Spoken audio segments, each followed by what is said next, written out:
UP में चुनावी माहौल गर्म है, रैलियां हो रही हैं, यात्राएं हो रही हैं और ऐसे में रामपुर से विदेश से आए 98 लोग लापता हो गए। सवाल है, ऐसे में कोरोना को हम कैसे हराएंगे?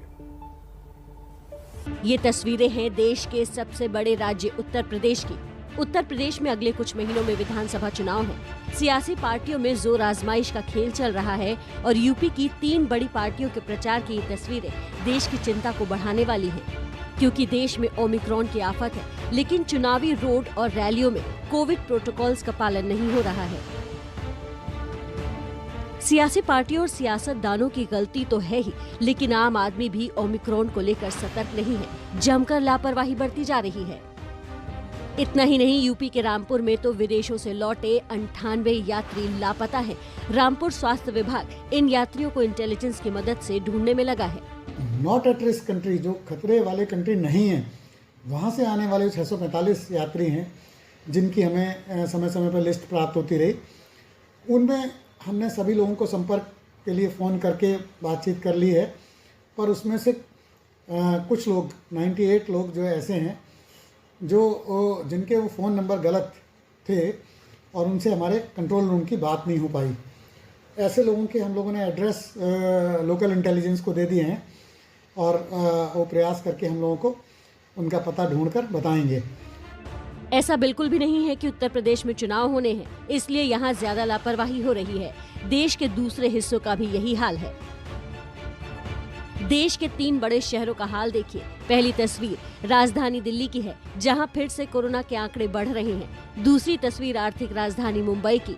यहां तो ओमिक्रॉन वेरिएंट के सबसे ज्यादा केस है। धारा 144 भी लगा दी गई है, लेकिन भीड़ अपनी मनमानी कर रही है। तीसरी तस्वीर बिहार के पटना की है। इन तीनों तस्वीरों में अगर समानता की बात की जाए तो बस एक ही समानता है, और वो है कोरोना के आफत के बीच लोगों की लापरवाही। तो ये लापरवाही तब है जब देश में ओमिक्रॉन के केस लगातार बढ़ रहे हैं। भारत में आज वर्तमान समय में 161 केस पाया गया है और जैसा केस दुनिया में दिखने लगा तो तुरंत ही देश में वेरिएंट स्प्रेड ना हो, उसकी सुरक्षा के लिए भी भारत सरकार की ओर से सतर्कता रखी गई। लोग भले ही ना समझ रहे हों, लेकिन ओमिक्रॉन पर सरकार गंभीर है। कल राज्य में ओमिक्रॉन वेरिएंट पर चर्चा भी हुई, जिसमें स्वास्थ्य मंत्री जवाब देने के लिए खड़े हुए तो विपक्ष ने खूब हंगामा कर दिया। वैक्सीनेटेड लोगों पर क्या इफेक्ट हो रही है, अनवैक्सीनेटेड लोगों पर क्या इफेक्ट हो रही है, ये सारी स्थिति का हम डे टू डे आकलन कर रहे हैं। हम आपको बता देते हैं कि ओमिक्रॉन पर सरकार की तरफ से क्या क्या दावे किए गए। विदेशों से आने वाले यात्रियों पर पैनी नजर है। देश में बढ़ रहे मामलों पर भी नजर बनी है। कोरोना के नए वेरिएंट से निपटने के लिए देश तैयार। ऑक्सीजन का बफर स्टॉक तैयार है।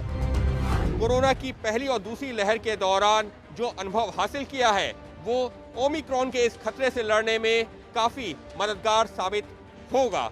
मनसुख मांडविया ने कहा कि वही प्रोटोकॉल का पालन करना है जो कोरोना की पहली और दूसरी लहर के दौरान किया गया था, यानी 2 गज की दूरी और मास्क है जरूरी। लेकिन सवाल है कि उसकी नौबत क्यों आनी देनी है। यूपी में ओमिक्रॉन जिस तेजी से फैल रहा है, उसमें सावधानी में ही समझदारी है।